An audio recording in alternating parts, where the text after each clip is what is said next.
Pada video ini, kita akan mempelajari struktur sel dan jaringan yang menjadi dasar penyusun makhluk hidup. Sebelum itu perlu kita ketahui, apa itu sel?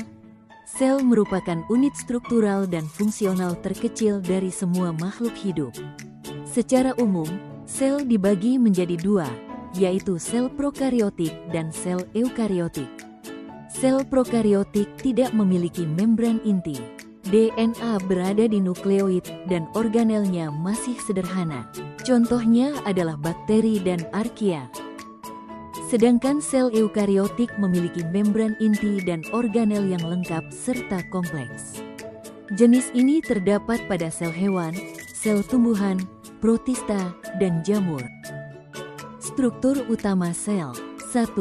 Membran sel adalah pembungkus sel yang tersusun dari fosfolipid bilayer dan berfungsi mengatur keluar masuknya zat, melindungi sel, serta sebagai media komunikasi antar sel. 2. Sitoplasma adalah cairan sel tempat organel berada dan menjadi lokasi berlangsungnya berbagai reaksi metabolisme. 3. Nukleus merupakan pusat pengendali sel. Di dalamnya terdapat DNA, dan disinilah berlangsung proses replikasi DNA serta transkripsi. Organel sel. 1. Ribosom adalah tempat berlangsungnya proses sintesis protein. 2. Retikulum endoplasma terdiri atas RE kasar yang menghasilkan protein, dan RE halus yang berperan menghasilkan lipid serta melakukan detoksifikasi. 3. Aparatus Golgi berfungsi memodifikasi, mengemas, dan mendistribusikan protein dan lipid ke berbagai bagian sel. 4. Mitokondria adalah tempat respirasi sel dan penghasil energi berupa ATP, sehingga disebut sebagai powerhouse of the cell. 5. Lisosom berfungsi mencerna zat asing dan organel yang telah rusak, dan lebih dominan ditemukan pada sel hewan. 6. Peroksisom berperan dalam menguraikan zat beracun seperti hidrogen peroksida. 7. Sentrosom atau sentriol berperan penting dalam proses pembelahan sel, terutama pada sel hewan. 8. Kloroplas adalah organel pada sel tumbuhan yang berfungsi melakukan fotosintesis dan mengandung pigmen klorofil. 9.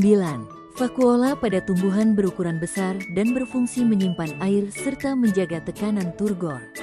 Pada sel hewan, vakuola berukuran kecil dan berperan dalam penyimpanan. 10.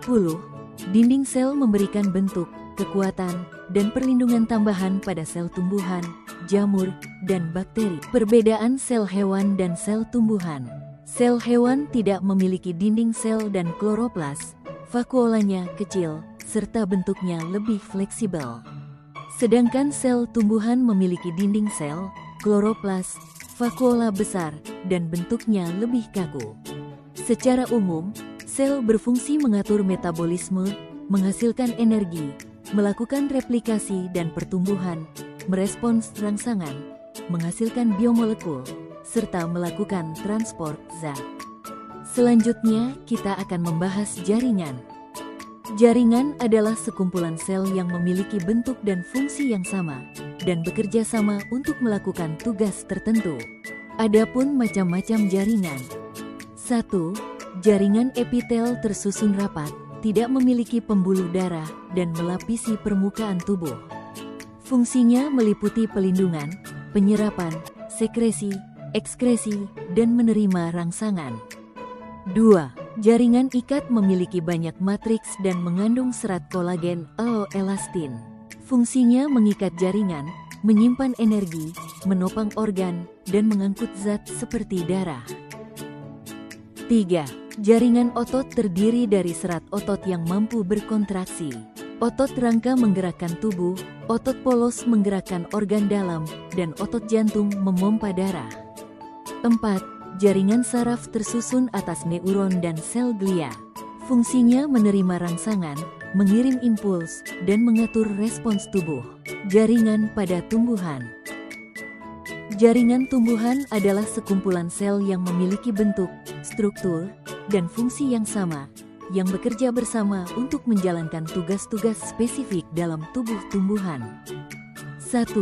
Jaringan meristem adalah jaringan pada tumbuhan yang sel-selnya aktif membelah diri secara mitosis, sehingga menyebabkan tumbuhan mengalami pertumbuhan. Jaringan dewasa pada tumbuhan. 1. Jaringan epidermis. Sebagai lapisan pelindung untuk organ tumbuhan dari kerusakan fisik, kekeringan, perubahan suhu, dan serangan patogen. 2. Jaringan kolenkim adalah untuk menopang dan memperkuat bagian tumbuhan yang masih aktif tumbuh dan berkembang, membantu tumbuhan tumbuh dengan stabil. 3. Jaringan sklerenkim adalah jaringan penyokong tumbuhan yang terdiri dari sel-sel mati dengan dinding sel yang sangat tebal dan mengandung lignin, menjadikannya keras dan kaku. Jaringan pengangkut. 1. Jaringan silem adalah jaringan pengangkut pada tumbuhan yang berfungsi untuk mengangkut air dan mineral dari akar ke seluruh bagian tumbuhan, serta memberikan dukungan struktural. 2. Jaringan floem adalah jaringan pengangkut tanaman yang fungsinya untuk menyalurkan hasil fotosintesis dari daun menuju seluruh bagian tanaman.